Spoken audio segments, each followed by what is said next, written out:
বিরাট গোলমাল তো। একজন ইউটিউবার ফেসবুকে দেখে মনে করে মালটা বুড়ো মা, আমি এখনো 20 অত সোজা লয়, 36+। আমাদের দেশের গুটকাখোররা মোবাইলে দেখে মনে করছে মালটার বয়স 50 হয়ে গেছে, আর বেশি দিন বাঁচবে না, এখন অনেক দিন বাঁচবো, আমি তোদের বীজ মেরে ছাড়বো, তোদের মাজারের ব্যবসা না তোলা পর্যন্ত আল্লাহ আমাকে যেন মত না দেয়, বলুন আমিন।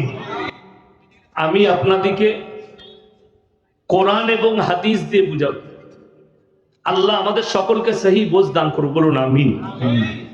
ইসলামের যে বুনিয়াদ আল্লাহ পৃথিবীর বুকে রেখেছেন, এটা কিন্তু শিক্ষার দ্বারা রেখেছেন, এডুকেশনের দ্বারা। কোরআন এখানে স্টেজে আছে, তার সাক্ষী কিন্তু কোরআন। কোরআনে আপনি খুললেই প্রথমে পাবেন কি? সূরা ফাতিহা পাবেন না? পাবেন না? তারপরের সূরা আছে সূরা বাকারা, তারপরের সূরা আছে সূরা আল ইমরান, তারপরের সূরা আছে সূরা নিসা। এইভাবে কোরআনটাকে গচ্ছিত করে সাজানো হয়েছে। কিন্তু পৃথিবীর বুকে নবীজি সাল্লাল্লাহু আলাইহি সাল্লামের কাছে প্রথম আয়াত যেটা এসছে সেটা হচ্ছে ইকরা বিসমি রাব্বিকাল্লাযী খালাক। হে নবী পড়ো, শিক্ষার উপরে এসছে। অথচ পৃথিবীর মানুষের জন্য একটা বহুত বড় মেসেজ আল্লাহর তরফ থেকে। মেসেজটা কি জানেন?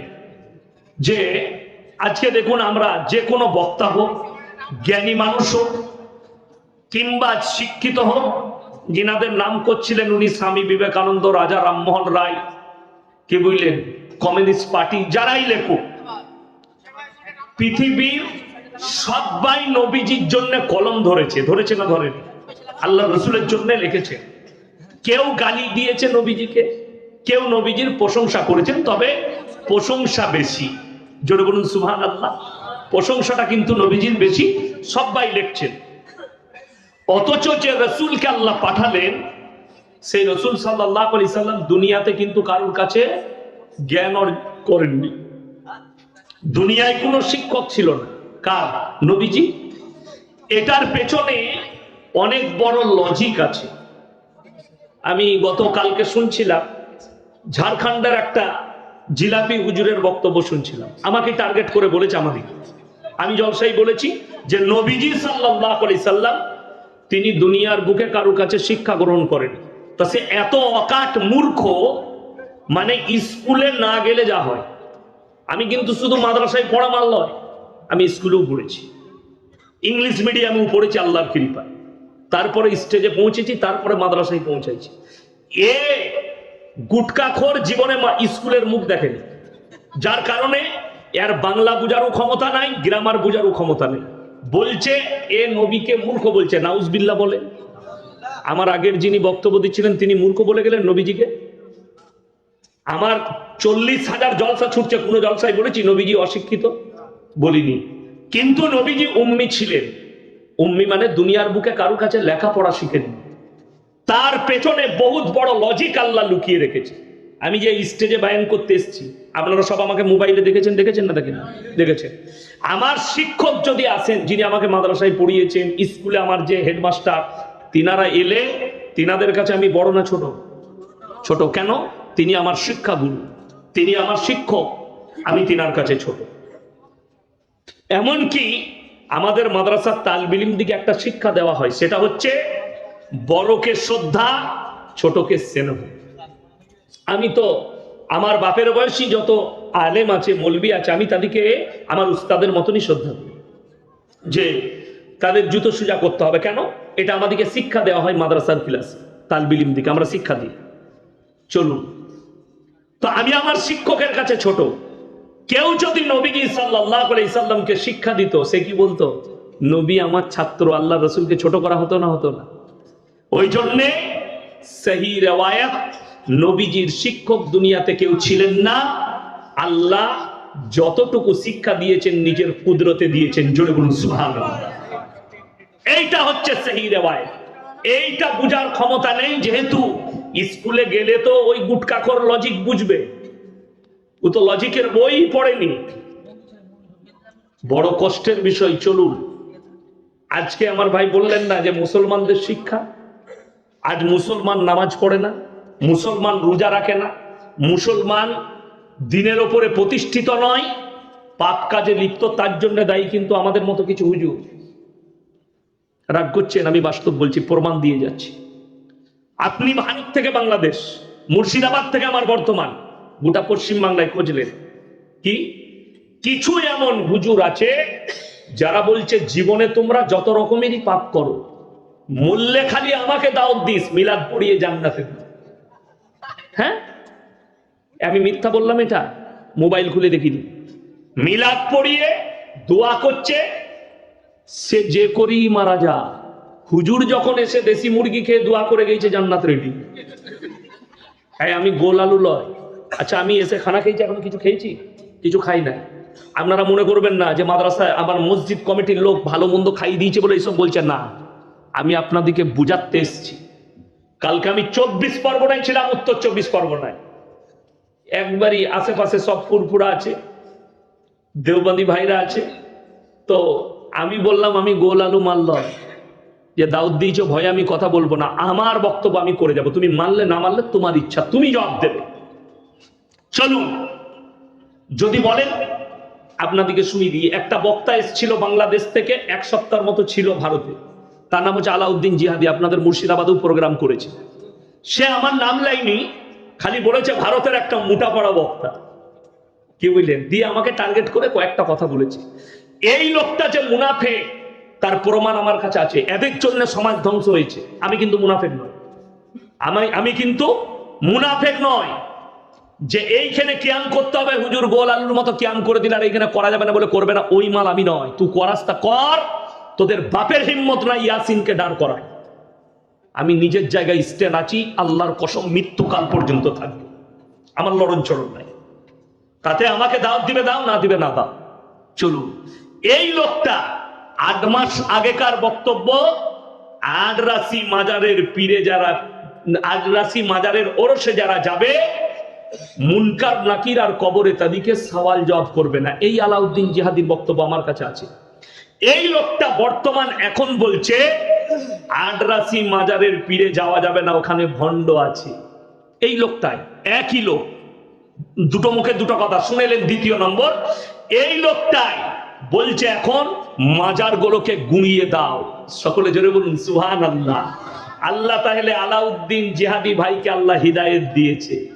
আমি তো ওটাই বলতে চাইছি, মাজার ব্যবসা বন্ধ করে দাও, গুঁড়িয়ে দাও। আমি তো ওই পক্ষে নয়। আজকে তুমি হক কথা বললে, ভারতের যে মাল কটা মুর্শিদাবাদের আমাকে গালি দিচ্ছ, তোমাদের আলাউদ্দিন জিহাদি বলেছে মাজার গুলোকে গুঁড়িয়ে দিতে হবে। আমি বললাম যে ভাই আমরা তো ওই দলেই আছি, মাজার গুড়ানোর দলে, তাহলে গালি দিচ্ছ কেন? মানুষের মিস্টেক হতে পারে না, পারে না? পারে। আমি একটা হাদিস একটা জলসাই বলেছি, মিস্টেক করে বুখারি বলে দিয়েছি। মিস্টেক যেতে পারে না, পারে না? আচ্ছা, কোরআনের হাফেজ যারা হয় জিজ্ঞেস করো, যারা হাফেজ সাহেব আছে, যখন গোটা কোরআনটা শোনায় মুতাশাবিহাত লাগে। একই রকম আয়াত দু জায়গায় আছে, কিন্তু পরের আয়াত আলাদা আছে। আছে না নাই? কোরআনে আছে, কিন্তু ওটাকে বলা হয় মুতাশাবিহাত, লেগে যাওয়া, ভুলে যাওয়া। মানুষ মাত্রে ভুল না ভুল নয়, মানুষ কিন্তু ভুলের ঊর্ধ্বে নয়, ঠিক কিনা কথা বলেন? মানুষ ভুলে যায়। চলুন, সবাই নিয়ত করুন যে যারা আশা করে আছেন পাপ করে, যে আমরা যতই পাপ করি মৌলবীরা দোয়া করবে, দোয়া করে জান্নাতে দিবে। তাদেরকে আমি কয়েকটা দলিল আজকে দিয়ে যাব, পেশ করে যাব।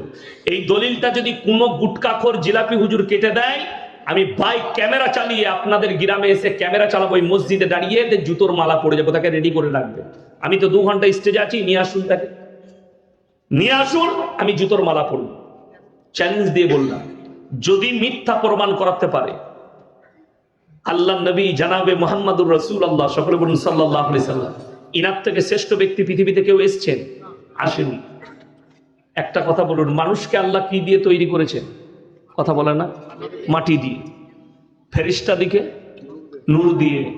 জিন জাতিকে কি দিয়ে? আগুন দিয়ে। এই যে টাইম শর্ট, কাজ অনেক, প্রশ্ন আমাকে দিবেন, ঠিক আছে? আমি আমার বক্তব্য দিচ্ছি, প্রশ্ন যার করার ফেসবুকে ইউটিউবে পাঠাতে বলবেন, গালি দিবে, যা করবে ওখানে বুঝে নেব।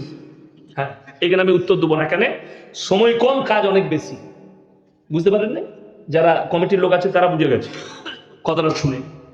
আল্লাহ, আমরা হচ্ছি মাটির তৈরি, ফেরেশতারা নূরের, আর জিন জাতি কিসের? আগুনের তৈরি। এরপর চলুন, আল্লাহ তাআলা আদমকে বললেন যে তুমি ফেরেশতা দিকে সিজদা করো না, ফেরেশতা দিকে বললে আদমকে সিজদা করো, কথা বলে না। ফেরেশতা দিকে আল্লাহ হুকুম দিলেন, ওয়াইজ ক্বালা রাব্বুকা লিল মালাইকাতি ইসজুদু লিআদম, তোমরা আমার আদমকে সিজদা করো, ইল্লা ইবলিস, ইবলিস ব্যতীত সবাই সিজদা করলো। ইবলিস কি উক্তি দিল, আমি আগুনের তৈরি, আদম মাটির তৈরি। এ মূর্খর জানা নাই, গুটকাখোর বলছে আল্লাহর নবী নূরের নবী, নূর থেকে তৈরি। নূর বললে ছোট করা হয়ে গেল নবীকে, তোর এটা জানা নাই কেন? আল্লাহ নূরকে বললে মাটিকে সিজদা কর, জোরে বলুন না সুবহানাল্লাহ। নূরকে বললে মাটিকে সিজদা করো। হযরত আদম আলাইহিস সালাতু ওয়াস সালাম মাটির সৃষ্টি। চলুন এরপরে কোরআন এর সাক্ষ্যে আরো এক জায়গায় নবী যে আমাদের মতোই মানুষ, দুটো আয়াত শোনাবো। এক নম্বর, এখানে আল্লাহ তাআলা বললেন তোমরা আদমকে সিজদা করো, নূরকে বললে, নূরের সৃষ্টি ফেরেশতা দিকে, আদমকে বলেনি তুমি আমার নূরকে সিজদা করো। আল্লাহ কোরআনে বলেছেন পৃথিবীতে সব থেকে যতগুলো আমার সৃষ্টি আছে উত্তম রূপে সৃষ্টি করেছি মানুষকে, জোরে বলুন সুবহানাল্লাহ। তাইলে যদি মানুষ উত্তম সৃষ্টি হয়, তাহলে নবীকে নূর বললে তো নবীজিকে ছোট করা হয়ে গেল। ফেরেশতাদের থেকে উত্তম করেছে, জোরে বলুন সুবহানাল্লাহ। ফেরেশতাদের থেকে উত্তম মানুষ সমস্ত সৃষ্টির থেকে। আল্লাহ ব্যতীত আল্লাহ যত কিছু সৃষ্টি করেছেন, আল্লাহ ব্যতীত আল্লাহ যত কিছু, আচ্ছা নবীজি আল্লাহ সৃষ্টি না সৃষ্টি নয়? এক মিনিটের লেগে মেনে নিলাম নূর, কিন্তু সৃষ্টি না সৃষ্টি নয়? সৃষ্টি। আল্লাহ তাআলা কোরআনে নিজে বললেন আমার পৃথিবীতে যতগুলো সৃষ্টি আছে সব থেকে উত্তম রূপে আমি মানুষকে সৃষ্টি করেছি, জোরে বলুন সুবহানাল্লাহ। চলুন আগে নিয়ে যাই।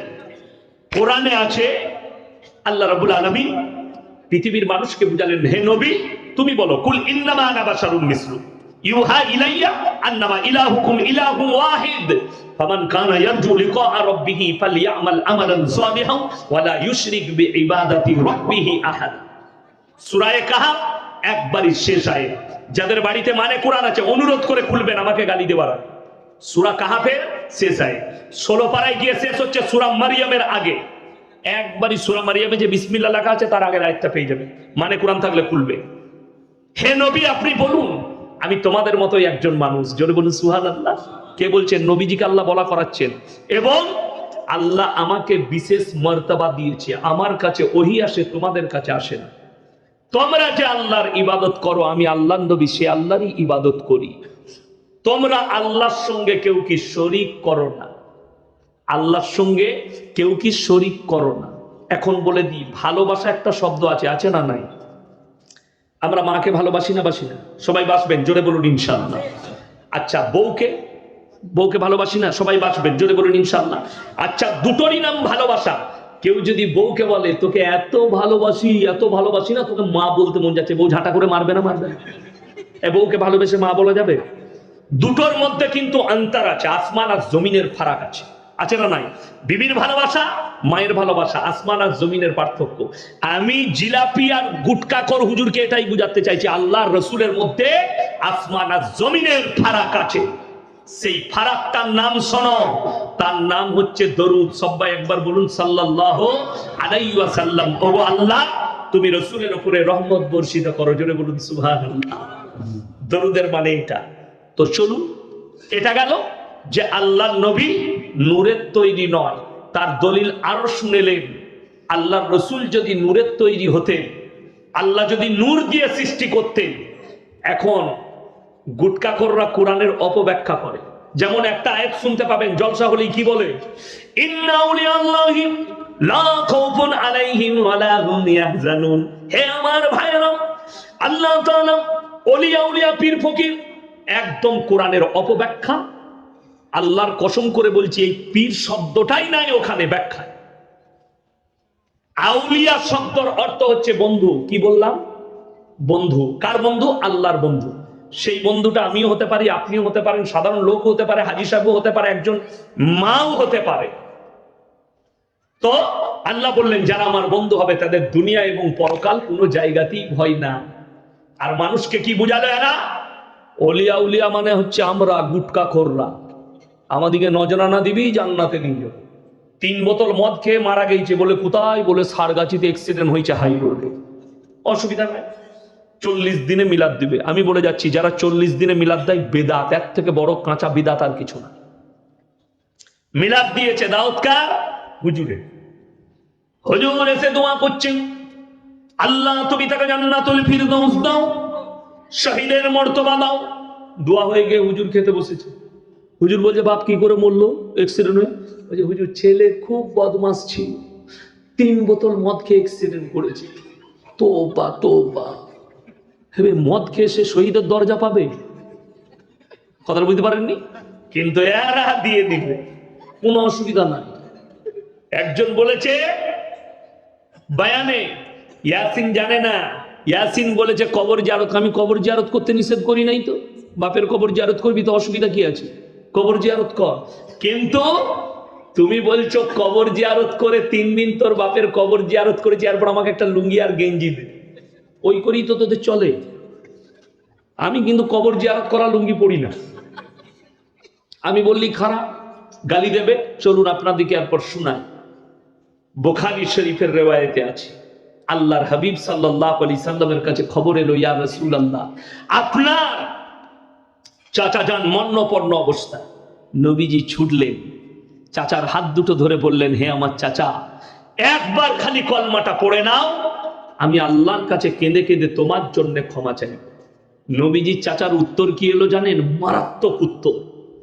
আমি যদি বার্ধক্যে কলমা পড়ি, লোকে বলবে মৃত্যু ভয়ে কলমা পড়েছে, আমি কলমা পড়তে পারবো না। জোরে বলুন নাউজুবিল্লাহ। নবীজির কথাকে অস্বীকার করলো কে? নবীজির আপন চাচা। আল্লাহ আয়াত পাঠালে, এই আয়াতটা তোমার গুটকাখোর মৌলবীকে শোনাও। তুই যে পয়সা দিয়ে জান্নাতে দিচ্ছিস, তুই যে টাকা নিয়ে নজরানা নিয়ে মাতালকে জান্নাতে পাঠাচ্ছিস, এই আয়াতের ব্যাখ্যাটা বল। ইন্নাকা লা তাহদি মান আহবাবতা ওয়ালাকিন্নাল্লাহা ইয়াহদি মান ইয়াশা। হে আমার বিশ্বনবী, পৃথিবীর মানুষকে বলো, হিদায়াতের দপ্তরটা সকলে বলুন কার হাতে? এত আস্তে কেন? কার হাতে? জোরে বলুন। আল্লাহর হাতে। আরে এত জোরে বলবেন তবে তো ইউটিউবে যাবে, গুটকাখোর শুনবে যে হ্যাঁ লোক আছে সাক্ষী দেওয়া। আমার ভাই, আল্লাহর হাতে। আল্লাহ বললেন, আমার ইচ্ছা নেই তোমার চাচা কলমা পড়তে পারবে না। নবীজি চোখ দিয়ে পানি। এখানেও শেষ নয়, চলুন। যারা মনে মনে ভাবছেন আমার বেটা গাঁজার আসরে থেকে মারা গেছে, মদের ভাটিতে জীবন কাটিয়ে মারা গেছে, কুফরিতে জীবন কাটিয়ে মারা গেছে, আমি তো নামাজি, আমি তো হাজি সাহেব, আমি তো পরেজগার, আমি দোয়া করে দেবো, আমি হুজুরকে দাওয়াত করে খাইয়ে দোয়া করে দেবো, তারা কান খুলে শুনলেন। আল্লাহর নবী বললেন, ওগো আল্লাহ, তুমি আমাকে যতদিন না নিষেধ করছো, আমি ততদিন আমার চাচার জন্য কেঁদে কেঁদে আপনার কাছে ক্ষমা চাইব। নবীজি কাঁদতে লাগলেন, আল্লাহ আমার চাচাকে ক্ষমা করে দাও। আল্লাহ পাঠালেন নবীজিকে। শুধু এখানে নবীকে নসিহত করেননি, আল্লাহ মুমিন এবং নবী দুজনকেই নসিহত করলেন। মা কানা লিন নবী ওয়াল্লাযীনা আমানু আইয়াস্তাগফিরু লিল মুশরিকিন ওয়ালাউ কানু উলি কুরবা। হে আমার নবী এবং মুমিন, তোমরা শোনো, যারা মুশরিক হয়ে মারা গেছে, বেঈমান নেমখারাম হয়ে বদ্দিন হয়ে মারা গেছে, তার লেগে দোয়া করতে পাবে না, যদিও সে তোমাদের নিকটতম আত্মীয় হয়। নবীজির হাত নেমে গেল, আল্লাহ নিষেধ করলেন চাচার জন্য দোয়া চাইতে। আর তুমি বলছো জিলাপি খাই দে আমি জান্নাতে পাঠাবো। একজন বলছে আপনাদের মুর্শিদাবাদে সিটকে মৌলবি, সে বলছে ইয়াসিন বলেছে জিলাপি খাওয়া হারাম। আমি হারাম বলেছি? কোন জিলাপিটা হারাম? জিলাপি মেলায় আপনার জলসায় বিক্রি হয়, হয় না? হয় না? দোকানে বিক্রি হয় না জিলাপি? কিনে খান, খুব ভালো জিনিস। শীতকালে জিলাপি ভালো লাগে, লাগে না? লাগে না? আমিও খাই। কিন্তু মাজারের পরা জিলাপি খোর যে তুমি, আর মাজারে যে জিলাপি দেয়, ওই জিলাপির সঙ্গে ওই খাবারের সঙ্গে আমার আল্লাহ কোরআনে শুয়োরের মাংসের সঙ্গে তুলনা করেছে। কোরআন দলিল আছে, আমি শোনাবো আপনাদেরকে একটু পরে। দাঁড়া, অনেক অপারেশন বাকি আছে, কি বুঝলেন? হ্যাঁ, এই তো শুরু করেছি, চলুন আপনাদেরকে বলে দিই। এরপরে শুনেন আর একটা, এইখানে যে আমি ইয়াসিন এসছি, আপনারা আমাকে মোবাইলে দেখেছেন? দেখেছেন? দেখেন, আপনাদের সঙ্গে আজকে যে আপনারা শ্রোতা হিসাবে বসেছেন, খালি কিছু মুখ চেনা লোক আছে আমার, আছে না নাই, তাদের সঙ্গে দেখা হয়। হয়তো আমি কোনোদিন আপনাদের মোড়ে দাঁড়ালাম কিংবা ভাকুড়িতে দাঁড়িয়েছি চা খেতে, আপনি বললেন মলি সাহেব আপনি আমার গ্রামে গিয়েছিলেন জলসা করতে, তো আমি বলবো হ্যাঁ গিয়েছিলাম, এতটুকুই সম্পর্ক, ঠিক কিনা? আচ্ছা বলুন, একটা হুজুরের সাথে আমি ইয়াসিন ধরলেন হুজুর, আমার সঙ্গে আপনার সম্পর্ক বেশি হবে না আপনার সন্তানের সম্পর্ক বেশি হবে? কথা বলে সন্তানের। তোমার বইয়ের সঙ্গে তোমার সম্পর্ক বেশি না হুজুরের সম্পর্ক বেশি? আপনার সঙ্গে আপনার বইয়ের সম্পর্ক বেশি। এরপর যারা গুটকাখোর হবে, যারা জিলাপি খোর, আমাদের দেশের কিছু সুন্নি ভাই বলছে আমার বইয়ের সঙ্গে পীরের সম্পর্ক বেশি। হ্যাঁ, এটা বীরভূমের লোকের কথা। তা না হলে কখনো কানা পীরকে দিয়ে কখনো নিজের বউকে বলে পীরের পা টেপ জান্নাতে যাবি। তার থেকে বড় কানা দাজ্জাল পৃথিবীতে কেউ নাই। আমার ভাই, এরা হচ্ছে কানা দাজ্জাল, পা টিপা করায়। আমার কাছে রেকর্ডিং আছে, কি জানেন? একজন উত্তরপ্রদেশের বেরেলভি বক্তা, সুন্নি বলছে নিজেকে, কি বায়ান করছে জানেন উর্দুতে? देवबंदी वहाबी अगर मक्के में तवाफ करते करते मर जाए फिर भी जहन्नम में जाएगा। जोरे बोलो नाउजुबिल्लाह। आमी दुआ करलाम अल्लाह इस मौलवी के बात को तू कबूल कर ले कि हम लोग का मौत काबा घर में हो जाए। जोरे बोलो आमीन। ये तो हम दुआ करते हैं। द्वितीय भाषाटा तार सुने ले। और बेरेलवी का मौलवी का मौत और बेरेलवी लोगों का मौत अगर बेस्सा खाना में हो जाएगा फिर भी जन्नत में जाएगा। बोला अल्लाह तेरा दुआ को कबूल कर ले कि तुम लोग का मौत बेस्सा खाना में हो जाए। ये तो तुम्हारा मौलवी का बात है, अभी हमको गाली देगा, ये सुन लेगा तो। कौन? गुटखाखोर लोग गाली देगा। আমার ভাই বড় কষ্ট লাগে, গাড়িতে আসছি আমাকে আস্তে আস্তে গালি দিচ্ছে ফোন করে। প্রত্যেকদিন 200টা গাল শুনি আর 200টা দোয়া শুনি ফোনেতে। তো আমি ওই জন্য বলেছি গাল খাওয়া মৌলবি। আমি সেই দিনে বলেছি একটা জলসায় আমার আব্বার 7 বার জানাজা করেছে। কারা? গুটখাখোররা। এখন কিন্তু আমার বাপ বেঁচে আছে, মরে নাই। কথাটা বুঝতে পারেন? আমার বাপের 7 বার জানাজা হয়েছে কিন্তু এখনো বেঁচে আছে। যারা করেছে এই জিলাপি হুজুর গুটখাখোররা। জানাজা করে কখনো ফোন করে যদি বলে দিস, একবার কি হয়েছে, মুর্শিদাবাদে আমার আব্বাজি জলসা করছে, আজ থেকে 7 বছর আগেকার কথা বলছি, আর আমি আছি হাওড়া জেলায়। আমাকে ফোন করে বলেছে তোমার আব্বা শওকত সাহেব অ্যাক্সিডেন্ট হয়ে মারা গেছে। যখনই আমি নম্বর দেখেছি অন্য, তখনই বুঝতে পেরেছি এটা কোনো গুটখাখোর হবে। কি বুঝলেন? আর আমার আব্বাজিকে ফোন করে বলেছে আপনার ছেলে হাওড়া থেকে আস্তে আস্তে হাইওয়ের ওপরে দিল্লি রোডে অ্যাক্সিডেন্ট করে মারা গেছে। আমি তো তার কথা শুনিনি, আমার আব্বাকে ফোন লাগিয়েছি। তো আমার আব্বাজি ফোন তুলছে, আমার মেজো ভাই গাড়ি চালাচ্ছে। তো আমি বললাম কোথায় আছেন?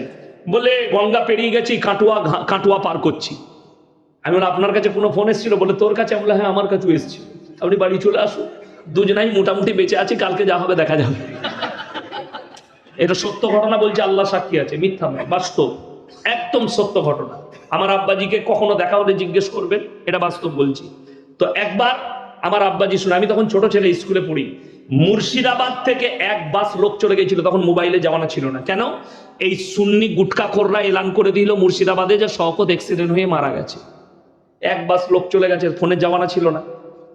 গিয়ে তারা নেমে দেখছে হুজুর তো মাদ্রাসায় বসে, বললে যে মারা গেছে।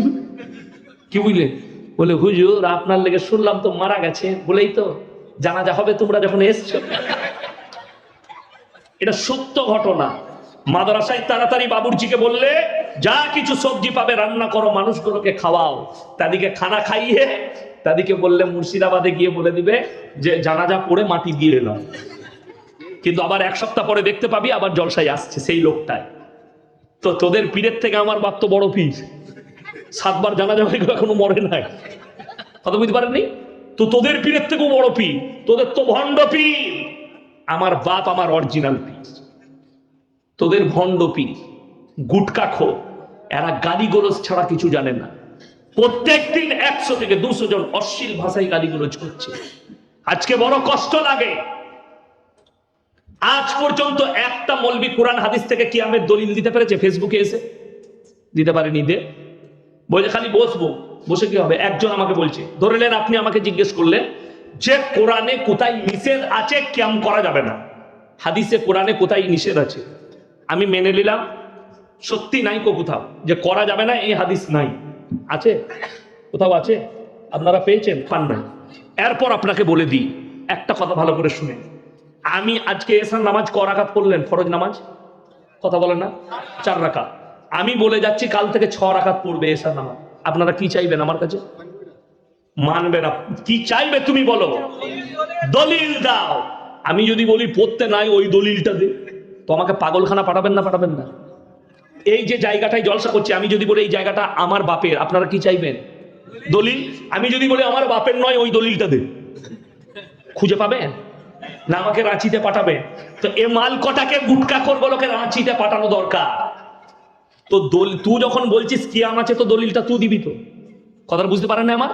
তুই যখন বলছিস ঈদে মিলাদুন নবীর জন্মদিন পালন করা নবীজির জায়েজ আছে, জুলুস বার করা জায়েজ আছে, দলিলটা তুই দিবি, আমরা দেবো না। আমি তো বলি নাই জায়গাটা আমার, তুই বলছিস জায়গাটা আমার, তুই বলছিস আছে, তো দলিলটা তোকে আগে দিতে হবে যে কোথায় আছে। কথাটা বুঝতে পারেননি? বুঝাতে পারলাম? আমি বুদা বাংলায় কথা বলছি। তো দলিল যদি জায়গা আমার না হয়, তাহলে আমি যদি দলিল না দিতে পারি, জায়গাটা আমার কি করে হবে? তুমি দলিল না দিতে পারলে সেই জিনিসটা কি করে হবে? সমাজের বুকে প্রতিষ্ঠিত করছো। আজকে কষ্ট লাগে, আমাদের দেশের কিছু লোক দরুদ মুখস্থ করেছে, কিসের জানে? জলসার দরুদ। জানেন না জলসার দরুদ কি? কালকে আমি 24 পরগনায় ছিলাম, তো আমি এখনই কি পড়লাম? জলসার আগে কি দরুদ পড়লাম? এটা কোথায় পড়া যায়? নামাজে পড়া যায় না? পড়েন না নামাজে? এরপর যারা নামাজি আছে তারাই একমাত্র এটা পড়তে পারবে। আমাদের দেশের কিছু ওই গুটকাখোর, এরা শিখিয়ে রেখেছে কি আল্লাহুম্মা সাল্লি আলা দিয়ে হুজুর চা খাচ্ছে, এরা চালিয়ে যাচ্ছে। এর থেকে বড় বিয়াদব কেউ আছে? আচ্ছা আমি দরুদ পড়লাম পানি খেয়ে, চা খেয়ে না, আদবের সঙ্গে কথা বলবেন, আদবের সঙ্গে। তো তোমার জিলাপি হুজুর গুটকা করতো বিয়াদব, ও লোককে বলে দরুদ পড়, ও পড়ে না, ঠিক কিনা? ওখানে চালু করে দিলে আল্লাহুম্মা, তারপর তোরা চালিয়ে যায়। রাইস মিল দেখেছেন? সব রাইস মিল গুলো আমার বাড়ির কাছে। রাইস মিলে খালি ডয়ারটা চালিয়ে দিয়া মাল অটোমেটিক টেনে ঢুকিয়ে চাল করে বার করে দিচ্ছে। আগে তো সিদ্ধ করে চাল করে শুকিয়ে চাল হতো, এখন ওইসব সিস্টেম নাই, ডয়ার সিস্টেম, অটোমেটিক। ধান একদিকে ঢুকে যাচ্ছে, সিদ্ধ হয়ে শুকিয়ে চাল হয়ে একবারে বেরিয়ে আসছে। কথাটা বুঝতে পারেননি? তো এই মাল কটা অটোমেটিক দরুদের মাল, কি বুঝলেন? অটো, খালি স্টার্ট করে দিয়া আল্লাহুম্মা পানি দাও, ও পানি খাচ্ছে আর এরা চালিয়ে যাচ্ছে। তাদেরকে জিজ্ঞেস করো। আর আমি কালকে পড়লাম, সবাই বলুন দরুদ ইব্রাহিম আল্লাহুম্মা সাল্লি আলা। যারা নামাজি তারা খালি পড়লো, বাকি মাল কটা চুপচাপ। ওরা তো খালি জলসা দরুদ মুখস্থ করে রেখেছে, এক হারাম করুন নামাজ পড়ে না। এটার জন্য এরা বলছে দরুদকে নিয়ে ব্যঙ্গ করেছে। আমি একবারও ব্যঙ্গ করি নাই। তো আমি ব্যঙ্গ করলাম? আমি তোমার ভুলটা ধরাচ্ছি, তুমি বেনামাজি সেটা ধরে দিলাম। বড় কষ্টের বিষয়। আমি কেন ব্যঙ্গ করতে যাব? দরুদকে কখনো ব্যঙ্গ করা যায়? তোমার হুজুর বলছে আদবের সঙ্গে দরুদ পড়ো, আর সেই গুটকাখোর লোককে দরুদে জুড়ে দিয়ে নিজে চা খাচ্ছে, না হলে দুধ খাচ্ছে। তাকে ঝাঁটা মারার লোক আছে। আমি কিন্তু বিয়াদব নয়, তোমার হুজুর বিয়াদব। চলুন আপনাকে বলে দিই, আজকে লোক নামাজ এই জন্য পড়ছে না। আপনাদেরকে বলি, অনেক মানুষ হয়তো অনেক সুন্নি ভাই আছেন, আমার জলসা শুনতে আসবেন, দেখি ইয়াসিনকে তো এত গাল দিই, কি বলছে মালটা আপনাদেরকে বুঝিয়ে দিই। বাপ বেটার সম্পর্ক যদি কাছের হয়, মা বেটার সম্পর্ক যদি রক্তের হয়, বাপ আর বেটার সম্পর্ক যদি রক্তের হয়, এরপরে কোরআনকে জিজ্ঞেস করো, তোমার জিলাপি হুজুরকার গুটকাখোরকে জিজ্ঞেস করো, তুমি যে বলছো নাজনা না নিয়াই আমাদিকে পীর বলে মান, আমরা জান্নাতে নিয়ে যাব, যত রকমের পাপ করবি, এদিকে জিজ্ঞেস করে লাভ। এরপরে কোরআনে চলুন, ইয়াউমা ইয়াফিরুল মারউ মিন আখি ওয়া উম্মিহি ওয়া আবি ওয়া সাহিবাতিহি ওয়া বানি লিকুল্লি ইমরিইন মিনহুম ইয়াউমাইদিন শানু ইউগনি। হে আমার বিশ্বনবী, পৃথিবীর মানুষকে বলো, কিয়ামতের ময়দানটা এত ডেঞ্জার হবে, স্বামী স্ত্রীর কাছে যাবে, স্ত্রী বলবে দুনিয়াতে আমার কোনো স্বামী ছিল না, স্বামী বলবে স্ত্রী ছিল না, বাপ বলবে বেটা ছিল না, বেটা বলবে বাপ ছিল না, মা বলবে বিটি ছিল না, বিটি বলবে মা ছিল না, বন্ধু বলবে আমার কোনো বন্ধু ছিল না। কেউ কারুর জন্য যাররা পরিমাণ, সর্ষে পরিমাণ উপকার করবে না। যদি তোমার বাপ তোমার উপকারে না আসে, ইয়াসিন তোর কি করে উপকার করবে? তুই জলসাই দাওয়াত করে একবার খালি দেশি মুরগি খাইয়েছিস, আর আমার বউ যে রোজ রান্না করে খাওয়াচ্ছে, আমি যদি তার উপকারে না আসি তোর কি করে আসবো বে? এইটা তোমার জিলাপি হুজুরকে বুঝাও, কোরআনের আয়াতটা দেখিয়ে দাও যে বাপ যদি বেটার উপকারে না আসে, আপনি পয়সা দিয়ে আমার উপকারে কি করে আসবে? অনেকজন বলছে কোন হুজুরের কথা শুনবো। এখানে সবজি বাজার কোথায় আছে আপনাদের? কাঁটা বাগান। সকালবেলায় যান, কিংবা আখের মিলে তো আরো সস্তা সবজি পাওয়া যায় হোলসেল রেটে, তাই না? হ্যাঁ, বলবে ইয়াসিন সাহেব চিনলো কেন? আমি অনেকবার মালসার লেগে কিনে নিয়ে গেছি। কি বুঝলে, মুর্শিদাবাদের সবজি ভালো। এই আমার গিন্নি আজকে বলছিল যে হ্যাঁ গো, বেলডাঙ্গা হয়ে যাচ্ছে, একটু বেগুন নিবে, সাদা বেগুন। আমি বেগুন কিনলাম, সবজি কিনলাম, বেলডাঙ্গায় দাঁড়িয়ে আলিফ ভাইয়ের কাছে চা খেলাম। কি বুঝলেন? তো যেটা বলছিলাম, আচ্ছা আপনি গিয়ে সকালে এরকম লোক আছে আপনাদের যে কানা বেগুনগুলো কিনে?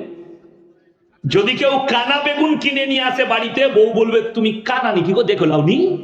বলবে না? বলবে না? বউ কানা বলবে। তুমি পচা টমাটোর নিবে না, তুমি কানা বেগুন নিবে না। পচা মাছটা পেটটা টিপে দেখে লেন না মাছটা পচা কিনা, তুমি মাছের পেটটা টিপে দেখে নিবে। তুমি এটা বুঝতে পারলে যে এটা পচা টমাটোর, এটা কানা বেগুন, এটা হচ্ছে পচা মাছ। আর তোমার ব্রেনের দ্বারা তুমি বুঝতে পারলে না এই মালটা পচা মলবি, পচা হুজুর, এটা সমাজকে ধোঁকা দিচ্ছে। বড় কষ্ট লাগে। আনন্দবাজার পেপার খুলুন, আজকে কি বার? রবিবার। যাদের বাড়িতে আনন্দবাজার পেপার আছে কিংবা বাজারে ক্লাবে আছে, কালকে সকালে গিয়ে দেখবেন ভেতরের পৃষ্ঠায় অ্যাড দিয়া থাকে, বেশিরভাগ অ্যাড থাকে আনন্দবাজারে। কিসের অ্যাড? কলকাতার অমুক বাবা একটাই ফোন কলে প্রেমের ব্যর্থতা থেকে সফলতা পান, কারোর বউ ছেলে পালিয়ে গেলে 72 ঘন্টায় এনে দেয়। আমি বলেছি এই হারামখোরকে মোদিজির কাছে নিয়ে চল, নীরব মোদি আর যারা টাকা নিয়ে দেশ থেকে পালিয়ে গেছে, এই মালি 72 ঘন্টায় এনে দিতে পারবে। কথাটা বুঝতে পারেননি? তুমি লোকের বউ এনে দিতে পারবে, আর বিজয় মালিয়াকে আনতে পারবে না। 8,000 কোটি টাকা নিয়ে পালিয়ে গেল, তো মোদিজিকে বলবো এদিকে আপনি হায়ার করুন, আর না পারলে হারামখোরগুলোকে জুতোর বাড়ি মারুন। এরা হচ্ছে ধোঁকাবাজ, প্রতারক, সমাজকে ধোঁকা দিচ্ছে। 100টা তাবিজওয়ালার মধ্যে 99 জন মিথ্যা কথা বলে, একটাও সত্য বলে না। আমার কাছে শিখে দেন। আমি খালি অবাক হয়ে যাই। আপনি আপনাদের মুর্শিদাবাদে পাবেন যে বহরমপুরে ভালো ভালো হসপিটাল আছে না নাই? মেডিকেল কলেজ নাই বহরমপুরে? আছে। লালবাগে এত ভালো হসপিটাল আছে, আপনি যান, রক্ত দিয়ে রিপোর্টেও রোগ ধরা পড়ছে না। কলকাতা যেতে হচ্ছে, ভেলুর যেতে হচ্ছে। আর আমাদের দেশের কিছু জিলাপি হুজুর বেরিয়েছে, তারা জামা মেপে রোগ বলে দিচ্ছে। কি বলে? জামাটা নিয়ে বিরাট গোলমাল তো। আর এইরকম জামা যদি কেউ মাপতে পারে, মেয়েরা কি বড় জানেন? দারুণ জানে লো হুজুরটা। এই কানা হুজুরদের গুটকাকরদের বাজার চলছে আমার মা বোনেদের লেগে। কেন? তাবিজ বেশি প্রয়োজন কার? মায়ের। স্বামীকে বশ করবে, বলে হুজুর বশ করার তাবিজ দাও। শাশুড়িকে বশ করবে, বললে হুজুর একটা শাশুড়ি আমার খুব রাগী, আমাকে দেখতে পারে না, কি করব? বলে হুজুর আমার শাশুড়িকে বশ করার একটা তাবিজ দেন। যদি তাবিজে তো শাশুড়ি বশ হবে, তো আমি তো তোকে আগে বশ করবো। কথাটা বুঝতে পারেন? কষ্টর কথা। সেই হুজুরকে জুতো করে বাড়ি মার যে বলছে তাবিজে বশ করে দেবে। বশ কিসে হবে? তোমার আখলাক আর চরিত্রের দ্বারা হবে, তোমার ব্যবহারের দ্বারা হবে, তোমার নম্রতার সাথে হবে, বিনয়ের সাথে হবে, ইসলামী কৃষ্টি কালচারে হবে, দোয়ার দ্বারা হবে। আল্লাহ আমার পরিবারের শান্তি দাও, আল্লাহ আমার সংসারে সুখ দাও। কোনদিন দোয়া করেছো? তুমি দোয়া করবে কোথা? তুমি তো তাবিজের ভরসাবাদী। তুমি দোয়া করবে কোথা? তুমি তো পানি পড়াই ভরসা করো। অথচ আপনাদিকে বলে যায়, কে বললে পানিতে দম করা যাবে না? আপনি নামাজি ব্যক্তি, শরীর অসুস্থ, ক্যান্সার হয়েছে, আপনার টিউমার হয়েছে, আপনার পেটের রোগ আছে, ফজরের নামাজ পড়ে 11 বার নিজে নামাজটা পড়ুন, পড়ে 11 বার সূরা ফাতিহা পড়ে পানির মধ্যে দম করে পান করুন। আল্লাহ চাইলে আপনাকে শিফা দান করবে। জোরে বলুন সুবহানাল্লাহ। ইয়াসিনের প্রয়োজন নাই, কোনো মলবির প্রয়োজন নাই। যদি মনে হয় যে আমাদের গ্রামে ইমাম সাহেব আছে, মৌলী সাহেব, তো উনি আল্লাহওয়ালা লোক, ভাই একবার সূরা ফাতিহা পড়ে পানিতে ফুঁক দিয়ে দেন, আমি একটু খেয়ে নিই, চলবে, কোনো অসুবিধা নাই। কিন্তু শুনেলেন এমন এমন লোকে মাজারে বসে তাবিজ লেখছে, মাদ্রাসার মুখ দেখেনি। আমি আমার বর্তমানে প্রমাণ দেব, জুম্মার নামাজ পর্যন্ত হারাম করে পড়ে না, তাবিজ লিখছে। পেশাব করে পানি পর্যন্ত লাই না, তাবিজ লিখছে। অথচ তারা জিনাতে জড়িয়ে আছে। আমার কাছে দলিল আছে, প্রমাণ আছে, আসুন আমার গাড়িতে চাপেন, 7 সিটের গাড়ি নিয়ে এসেছি, যারা যাবেন 2 জন চাপুন, আমি আমার মাদ্রাসায় নিয়ে যাবো, মেহমান খানে রাখবো, নিয়ে গিয়ে মাজারে দেখি বাইরে এই মালটা, এতটা সাহস আমার এলাকায় আমার আছে, দেখিয়ে দেবো চোখে আঙ্গুল দিয়ে, দেখো এইটা। একজনের হাত পা নাই আমার এলাকায়, দুটোই হাত পা অবশ হয়ে গেছে, মানে প্যারালাইসিস, জানেন তো প্যারালাইসিস হলে 4টায় হাত পা তার নড়ে না, সে কিন্তু লোকের রোগ ভালো করে তাবিজ আর পানি পড়া দিয়ে। তাকে ছুঁচিয়ে দেয় আলাদা একটা মেয়ে রেখেছে, তার বউ তাকে ছুঁচায়, তাকে বিড়ি ধরি দেয় তার একটা লোক রেখেছে বিড়ি, সিগারেট খাবার লোক আলাদা আছে। এমন তুই আগে নিজের রোগটা ভালো কর, তারপরে লোকের করবি। কথা বুঝতে পারেননি? নিজে প্যারালাইসিস, লোককে তাবিজ দিয়ে ওই লোকটা ভালো করছে। এরপর বলুন দোষী ওই লোকটা না যারা যাচ্ছে ওর কাছে গিয়ে ওকে বিশ্বাস করে? তারা যারা যাচ্ছে তারা হচ্ছে সব থেকে বড় অপরাধী। তুমি চিনতে পারলে না এই লোকটা সমাজকে ধোঁকা দিচ্ছে? ইসলাম খালি পেঁচিয়ে গেল। চলুন আলোচনা আগে বাড়াই। দ্বীনি শিক্ষা, দ্বীনি ইলম হাসিল করা কি প্রত্যেকটা মুসলমান নরনারীর জন্য ফরজ। আমি চ্যালেঞ্জ দিয়ে বলে গেলাম, আপনার এখানে এতগুলো মানুষ বসেছে, 100 জনের মধ্যে 98 জনের কাছে দ্বীনি ইলম নাই। ঠিক বললাম না ভুল বললাম? মুসলমান হারাম হালাল বুঝে না, দিন বাদ দিন বুঝে না, শিরক বেদাত বুঝেনি। কেন? দ্বীনি ইলম না থাকার কারণ। মুসলমানদের 2টো ছেলে লরি চালায় আমার এলাকায়, হোটেলে দাঁড়িয়েছে, দাঁড়িয়ে হোটেলে ঢুকে বলছে 2 বোতল মদ দে তো ভাই, মদ খেয়ে নিল। এরপরে বলছে মুরগির মাংস আর রুটি নিয়ে। সে যখন মুরগির মাংস আর রুটি নিয়ে আসছে তখন জিজ্ঞেস করছে ভাই মুরগিটা জবাই না কাটা? মানে মার হারাম করকে জুতো করে। আচ্ছা যে মদ খেয়েছে তার আর জিজ্ঞেস করে লাভ আছে? না। তো এ মুসলমান কেন? এটা এর বাবা মা দ্বীনি শিক্ষা দেয়নি, দ্বীনি শিক্ষা দেয়নি। তসলিমা নাসরিন কোন অমুসলিম ঘরের হিন্দু ঘরের মেয়ে নয়।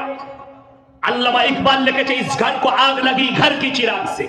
মুসলমান তোমরা নিজেদের ঘরে নিজের আগুন ধরিয়েছো, অপরকে গালি দিয়ে লাভ হবে না, আপনি নিজে ধরিয়েছেন। তসলিমা নাসরিন একটা মুসলিম ঘরের মেয়ে, কেন এরকম হলো?